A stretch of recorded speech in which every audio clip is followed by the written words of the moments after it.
Christie, it's so nice to meet you. I'm a big fan of yours. Oh, I love you. Thank you. I'm so thrilled to be here. Thank you, girl. And I have to say, you are the definition of aging sexily and aging gracefully.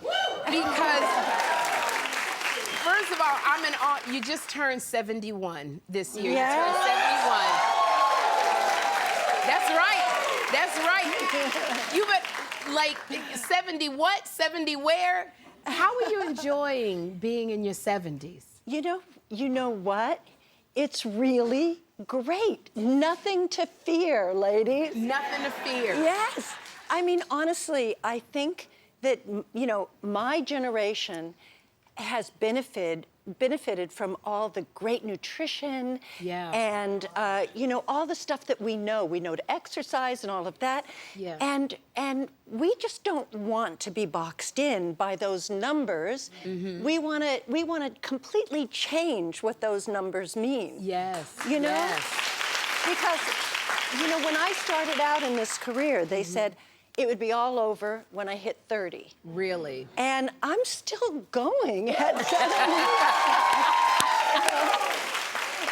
You absolutely and are. no plans to quit. And no plans to quit. Amen. It's so cool because you're one of the most photographed women in the world. In the world. So do you ever feel pressure to look good? Like, even if you're leaving the house, Christie? Well, I did for many years. My worst pet peeve was after I did Sports Illustrated, and people think you look like the Sports Illustrated model all the time. Yes. I didn't want to go to the beach. Really? Yeah, In I'm looking at swimsuit. I'm looking at you in the swimsuit. You didn't want to go to the beach. No, and I love the beach, but it had to be deserted because I felt like, yes, or a pool at a hotel if I'm on location. I had a whole trick. I'd have the towel around my hips, and then I'd walk to the edge of the pool, and I'd see if nobody's looking. I'd sit down at the edge of the pool like, oh, I'm just sitting in my towel, and then I'd quickly go, whoop, drop the towel, get in the water.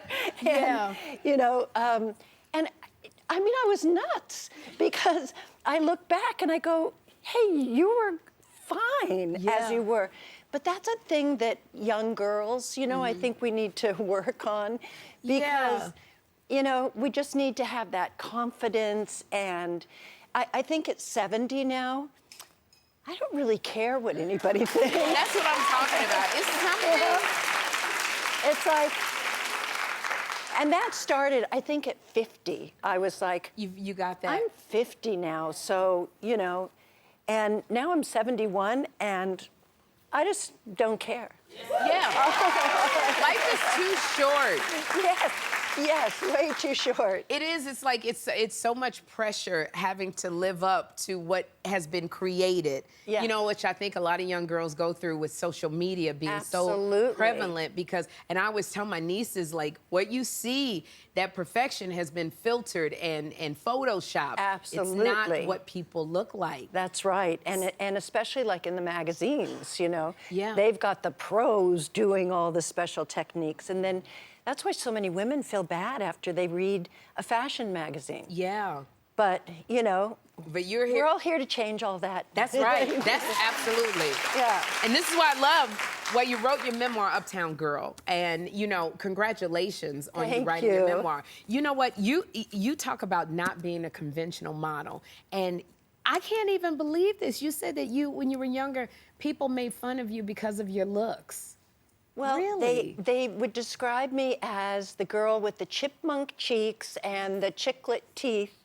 And then my friends in England, when I started modeling and everything, would call me fat face.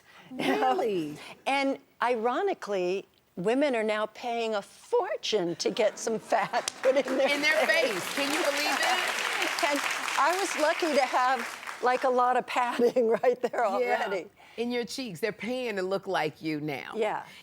One of my favorite things in the book that you were talking about was, which I thought was so cool, We Are the World. And I remember, y'all remember We Are the World? Yeah. You were actually at that taping for We Are the World. Yes. What was that like? It was the greatest. I mean, I love music. Yeah. And to see all the great artists together in a room collaborating, you know, and to really raise money for Africa, and it was amazing to be there. And at one, I mean, so many moments. When I first arrived, they put me in a room for guests. Okay. Within a few minutes of being there, they grabbed me and took me in with the artist, and they said, "You're in with the artist." I don't know how I got so lucky. Yeah. But and so I could see like everybody up close, and I see in the middle of all this Michael Jackson, sort of hiding behind a potted plant. Really? In the room. I think he got overwhelmed by all the people and all of that. He was very shy. Okay. And so I saw him back there, and I said, "Hey, Michael, are you okay?" And he said, "Oh, yeah, I'm okay. I just, you know, needed a little break. Are you from here in LA?" And I said, "No, I mean, I am originally, but, you know, I live in the Hamptons now." And he said, "Where's that?" And I said, "Oh, it's on the ocean, just like where I grew up in Malibu, but it's on the East Coast." Yeah. And he said, "Malibu, the Hamptons, I've never even seen the ocean." Really? I said, "Wait a minute, wait. You've never seen the ocean?" And he said, "No." I said, "You've never put your feet in the ocean?" "No." I said, "Well, then you're coming to my house.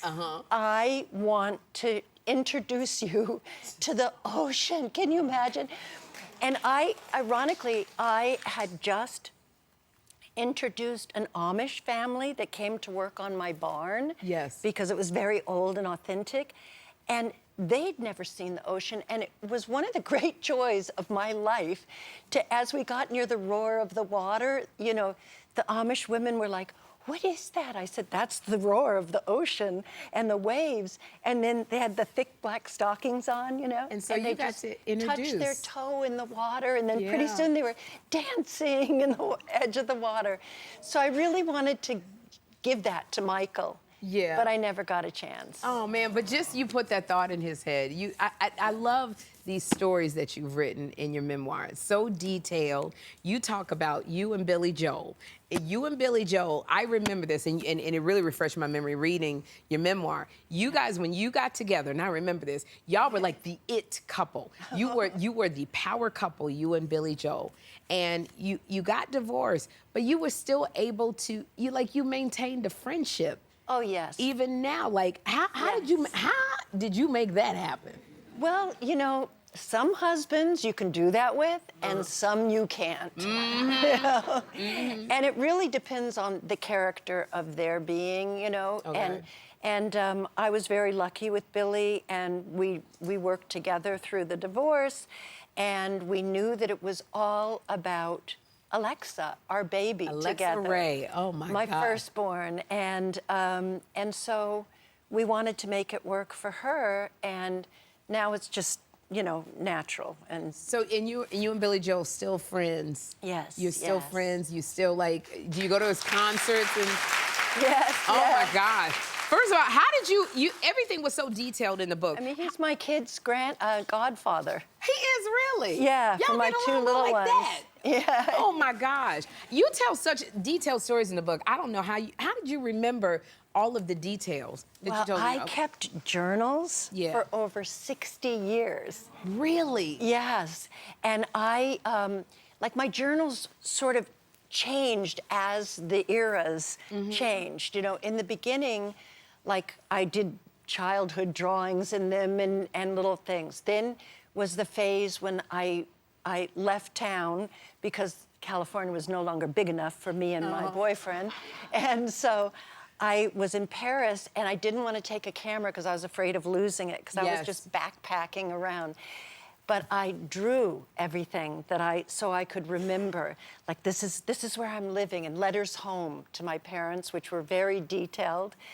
And it was when I saw all the letters. My mom kept every one of my letters, all the drawings, all of that stuff. And then with my journals, and I'm reading all these stories like, I can't believe I did that. And, you know, Yeah. because you start to forget after 60 years, Yeah. 70 years. And so I'm so thrilled that I have those journals. I love it. 60 years Yeah. of girl, I got my journal.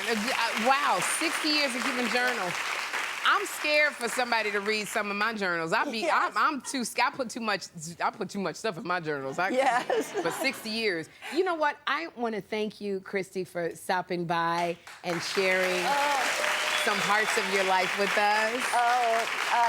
I you. am thrilled to be here. I'm so glad you're here, You are too. just such a spark of light. And today, I feel like you're the flower and I'm like a stem. Oh, man! What a wonderful thing to say. Y'all, Uptown Girl is in stores now. And everybody in the studio audience, Christie wanted to give you a copy of her book.